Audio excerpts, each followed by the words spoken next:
ဒီသေးနဲ့ဆိုလို့ရှိရင်ပိန်းချင်တော့ပဲကျွေးပါလေပိန်းချင်တော့ပဲကျွေးပါလေစောစောပိုင်းတော့ကြတော့မိုးလာကဲလာနဲ့ကြည်ရောသူ့ကိုထင်ကြည့်ပြီးတော့ဘုန်းကြီးကအပား90ဝက်သားရောငါရောအားလုံးအကုန်မှားပြီးပြီဟာဘယ်လိုလုပ်မှာဆိုင်နေဗိတ်တိတ်တွေမန်တက်တွေအကုန်ဆင်ရံပေးပြီးသားအခုကဘယ်လိုလုပ်မှာလဲပြောနောက်ဆုံးတော့နင့်ကိုအားကိုမိတဲ့ငါအမားပဲဒီဟာစီးကတော့ဒီမှာအကုန်ရောက်လို့စီးတယ်မရဘူးတော့ကျေးဇူးရှင်တောင်းလို့ဦးကြီးများတယ်အားလုံးမသားတွေမြန်မာနိုင်ငံစီးတယ်ပဲရောက်သွားတယ်မင်းတို့အကုန်ထမင်းငါဖို့စဉ်းစားထားကြည့်ရငါတို့တဘာတမင်းမှမဆိုင်ဘူးအားလုံးပဲမင်္ဂလာပါဒီနေ့မှာတော့တောင်သူဦးကြီးတွေရဲ့တကားတန်းတွေကိုပြန်လည်မျှဝေပေးသွားပါမယ်ဒါတွေကိုကြည့်ပြီးတော့ကျွန်တော်တကယ်ပဲစိတ်မကောင်းဖြစ်မိပါတယ်ဒီဗီဒီယိုလေးတွေနဲ့တာဝန်ရှိသူတွေသိအောင်လည်းတင်ပြချင်ပါတယ်ဗျာနော်ရောက်လူကြီးမင်းစဘာဆိုင်အောင်မလားငါလို့တော့မဆိုင်ဘူးအားလုံးမသဘာတိုက်တာဆိုင်နေရတော့ဗလဲသေးကြတော့မဆတ်တလာတက်ဝတ်တာဆေးသေးရကြီးအားလုံးမသဘာအကုန်ရောက်လို့စီးတယ်ပဲမရဘူးအားလုံးမသားတွေပြောတော့တောက်ကျေးဇူးရှင်တောင်းသူဦးကြီးများတယ်ဘာတောင်းသူဦးကြီးများတောက်ပြောကောင်းတာတောက်ပါသားပါကိုရိုက်ဖို့ကောင်းတာကျေးဇူးရှင်တောင်းသူဦးကြီးများခွဲရောက်ပေါ့မင်းမရအောင်ကထမင်းချမ်းပူခိုင်းလိုက်တယ်ဟေ့ဟာအဖေကျွန်တော်တို့လေသမားထမင်းနဲ့ပဲတောက်အောင်မလားအဖေအိမ်မှာလည်းစီမရှိဘူးကွာအားကြောင့်ထမင်းပဲထည့်လာတာနိုင်ငံလုံးဆွစားဖို့ဘာဆိုင်ရတယ်ငါတို့ကြတော့ထမင်းနဲ့ပဲတောက်ရတယ်လေသမားဘကွာကျွန်တော်ဆိုးလိုက်ရဘကွာထမင်းနဲ့ပဲတောက်ရတယ်လေသမားအဆက်ရထားပါဥက္ကဋ္ဌဘကွာလုတ်ကြအောင်မတနိုင်ငံလုံးထမင်းစားဖို့အတွက်ကိုတကယ်ပင်မခံပြီးစားရတော့တဘာတို့လေသမားတွေဖေရဟမ်ဟုတ်တယ်လေဒီတိုင်းနဲ့ဆိုအဖေကျွန်တော်တို့မလုပ်တော့ဘူးလက်ပင်လုပ်ပဲလုပ်စားတော့မယ်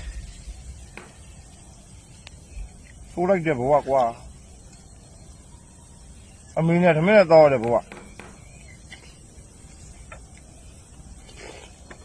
ရပြီလေခေါ်ရလားမရဘူးအမေရိတ်ဆက်က4သိန်းခွဲတဲ့တေကောက်ကျွန်တော်တို့သဘာစည်းမှာမကောင်းခွင့်နဲ့ရိတ်ဆက်ကမဆက်နိုင်သေးကြီးတော့ဘယ်လိုလုပ်မလို့လက်နဲ့ပဲရေးရတော့မအောင်မေးအဲ့ဆိုလက်နဲ့ရိုက်ပြီးဟေးဆက်လာပြီတမန်လေးနဲ့ကြောက်ပါပြီဘယ်လိုလုပ်မလို့လက်နဲ့သာရှိတော့ဘယ်လိုလုပ်ပါလဲဒီစေအကျန်းတပေပါဦးသဘုံ2သိန်းနဲ့မေးကဲဘယ်လိုလုပ်ကြအဲ့တော့လေသမားတွေဒုက္ခရောက်ပြီပေါ့ကွယ်လက်နဲ့သာရှိတော့တာမျိုးအိတ်တွေတာမျိုးစဘာတွေဟမ်အိတ်90စဘာ100ရောင်းလို့စီးတဲ့ပြပါမရဘူးတာမျိုးအိတ်တွေအိတ်900ရောင်းလို့ရွှေတကြသားမရအောင်နော်အဲ့ဒါလဲသမားခင်ဗျားပြောတော့ကျေးဇူးရှင်တောင်းလူဦးကြီးနဲ့ကျွန်းနေအိတ်900ရောင်းလို့စဘာရွှေတကြသားမရဘူးဟမ်တပားအိတ်ကိုခြေနဲ့ကန်လို့ဆိုပြီးအပြစ်ပြောတဲ့သူကရှိသေးတာဗျာနော်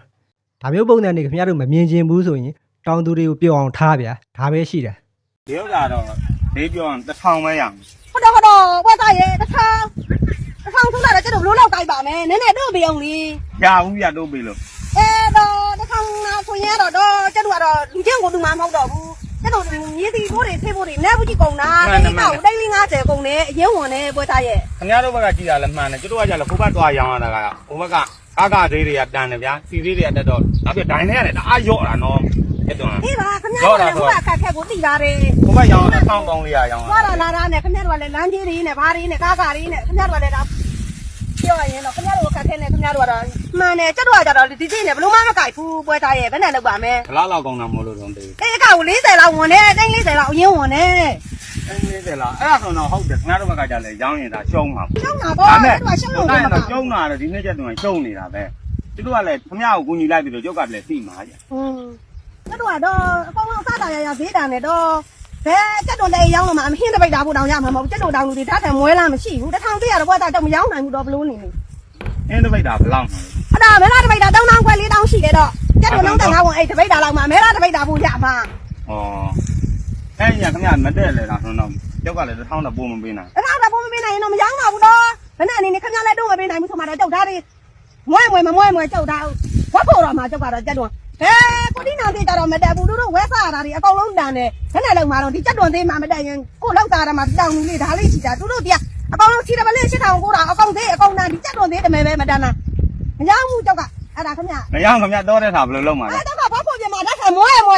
ယ်ဖွားစားလာတော့မရဘူးဒါတစ်ထောင်စီရတော့လောက်ဆောင်တယ်ဘာဖြစ်တော့မရဘူးအောက်လောက်ရှောက်တယ်ဖွားဖို့ပြမှာ ကျွန်တော်တို့တောင်သူတွေဘာလို့လှုပ်ရှားကြမလဲအခုလက်ရှိစပါးသေးက73သိန်းရိတ်ဆက်က3သိန်း9တောင်း3သိန်း8တောင်း2သိန်းဖြစ်နေတယ်စီသေးကစီရလည်းဝယ်လို့မရအဲ့တော့ကျွန်တော်တို့လည်းသမားအရှုံးပေါ်နေပြီနိုင်ငံတော်အကြီးအကဲများလည်းကျွန်တော်တို့တောင်သူတွေသမားတွေဘဝကိုနားလည်ပြီးကြည့်ရှုပေးကြပါအောင်ကျွန်တော်မေတ္တာရက်ခံပါတယ်ဒီမိုးတွေကတော့တောင်သူတွေသမားတွေကတော့190လောက်ကတော့ကျင်းတည်တယ်မလုတ်ဖြစ်တော့ဘာလို့လဲစီသေးကအခုလက်ရှိမှာ3000နဲ့6000ဖြစ်နေပြီစီတကတော့3000 6000နဲ့စပါးသေးကအခု12သိန်းတောင်ပဲရှိတော့တယ်ဆိုတော့လုံးလေအရှုံးပေါ်တော့မှာလေအဲ့တော့ကျွန်တော်တောင်သူတွေကကျွန်တော်တော့မလုတ်တော့ဘူးကျင်းတည်ပါဒီမိုးတွေကမလုတ်တော့ဘူးတီထိုးသမားလုံးနေကြဒီနေ့ကတော့မလုတ်တော့ဘူးဒီမိုးတွေကျွန်တော်တို့မလုတ်မဲ့သူကတော့တော်တော်များများဖြစ်မှာကျွန်တော်တို့မလုတ်တဲ့သူများများဆိုရင်ဒီနေ့ကဘယ်လိုဖြစ်မလဲဆိုမလုတ်တဲ့လူများလီစပားရှားလီပြန်ဖြစ်တော့မှာပေါ့ပေါ်ပြန်တော့လဲစပားတွေကမတက်မလုတ်တော့လဲရှားရင်တော့ဈေးများတက်မလားပေါ့တက်တော့လဲကံပေါ့ဗျာကျွန်တော်တို့လေသမားကြီးမြေနေရလှန်ဆိုင်တွေကိုလည်းခံနေကြပါကျွန်တော်တို့လောင်သူတွေကကျွန်တော်ပြောတာဟိုလက်ခံတယ်ဆိုတော့ကျွန်တော်တောင်သူတွေပဲသိမှာပေါ့ဗျာဒါပါပဲစံစည်းကြတော့မတရားတက်နေတယ်ဗျာကျွန်တော်တို့စပားစည်းကြမတရားကြနေစံသေးကြတော့ဘာဖြစ်လို့တက်လဲဆိုစံကြေးရတယ်လူငှားကပေးရတယ်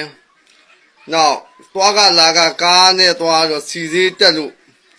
လမ်းစိတ်ထောင်းလို့စံသေးတက်ရတယ်ပေါ့ဗျာအမျိုးမျိုးပေါ့အဲ့ကြတော့စပားသေးကြတော့ထိုးကြတယ်ဒီစပားသေးကြတော့သွားကလာကရှိလို့တက်ပြီလို့မရဘူးလားစဉ်းစားကြည့်ပါဦးကျွန်တော်တို့တောင်သူတွေသမားတွေပေါ့အခုတစားဖို့ကြီးစရတော့ပဲဗျာအတိုးရနေယူထားတာပိုးသက်ဆေးဖို့တွင်းရတော့ပဲဗျာအခုစပားသေးရဘယ်သေးရှိတယ်ဆိုအဆိုဆိုရင်10သိန်းနဲ့9000ရှိတယ်အဆိုကလည်းကျွန်တော်တို့ကလူကမရှိတော့ကျွန်တော်တို့မှာအချောက်လှမ်းလို့မရတော့အဆိုဆိုတော့အဆိုတိုင်းရောင်းရတဲ့အခါကျတော့10သိန်း9000နဲ့ရောင်းရတာပဲရိတ်ဆက်သမားကလည်းစီသေးတက်တော့တက်တာပဲဒါတော့သူတို့ရိတ်ဆက်သမားအပြစ်မရှိပါဘူးတက်မှာပဲစီသေးတက်လို့တက်တာသူတို့မရိပ်ပေနဲ့ကျွန်တော်တို့ဘဝကြီးသွားပြီကျွန်တော်ချင်းတော့ပြောရရင်တော့လေသမားတိုင်းမှာစပားမရှိတော့ဘူးလေသမားတိုင်းဘယ်သူမှမထားနိုင်ဘူးစပားဘယ်သူမှမထားနိုင်ဘူးစပားကိုမရှိတော့လေသမားတိုင်းမဖြစ်မနေရောင်းပေးရတာဗျတကယ်တနာဖို့ဘတော့ကောင်းတယ်ကျွန်တော်လည်းမရှိဘူးလာကြည့်ကျွန်တော်လည်းရောင်းပြီးဆက်လိုက်ရတာပဲတစားဖို့နဲ့ပိုးသက်ဆေးဖို့ပိုးသက်ဆေးဖို့တော့မသွင်းရသေးဘူးတစားဖို့တော့သွားဆက်ပြီးပေါ့ဒါလည်းကိုယူထားတဲ့တာဝန်ကိုမှတာဝန်ရှိတယ်ဒီမဖြစ်မနေကိုပေးရတော့ပါလေဗျာမရှိရရောင်းပြီးဆက်ရတော့မှာအဲ့တော့ကျွန်တော်တို့ဘဝကြီးကအမတန်နေမုန်းနေဗျာကျွန်တော်တို့တောင်းသူတွေနားလည်ပေးကြပါဗျာကုန်တယ်နားလည်ပေးကြပါကျွန်တော်တို့တောင်းသူတွေအားလုံးရဲ့ကိုယ်သားကျွန်တော်မေတ္တာရက်ကျွန်တော်တို့နိုင်ငံကစိုက်ပျိုးရေးနိုင်ငံပါဗျာနော်တောင်သူတွေမရပ်တည်နိုင်ဘူးဆိုရင်တော့တနိုင်ငံလုံးရဲ့စားနပ်ရိက္ခာတွေကထိခိုက်မှာဗျကဲအားလုံးပဲဒီကိစ္စနဲ့ပတ်သက်ပြီးတော့မိတ်ဆွေတွေရောဘယ်လိုထင်မြင်ကြလဲဗျမိတ်ဆွေတွေရောထင်မြင်ယူဆချက်တွေကိုလည်းရေးပေးသွားကြပါဦးဗျကျွန်တော်တို့ရဲ့တောင်သူဦးကြီးတွေဒီအကြက်တဲကနေပြီးတော့အများဆုံးလွတ်မြောက်ပါသေးလို့ဆုတောင်းပေးပါတယ်ဗျာနော်နောက်တဲ့စိတ်ဝင်စားစရာဗီဒီယိုလေးတွေနဲ့ပြန်လာခဲ့ပါမယ်ဗျအားလုံးကိုကျေးဇူးတင်ပါတယ်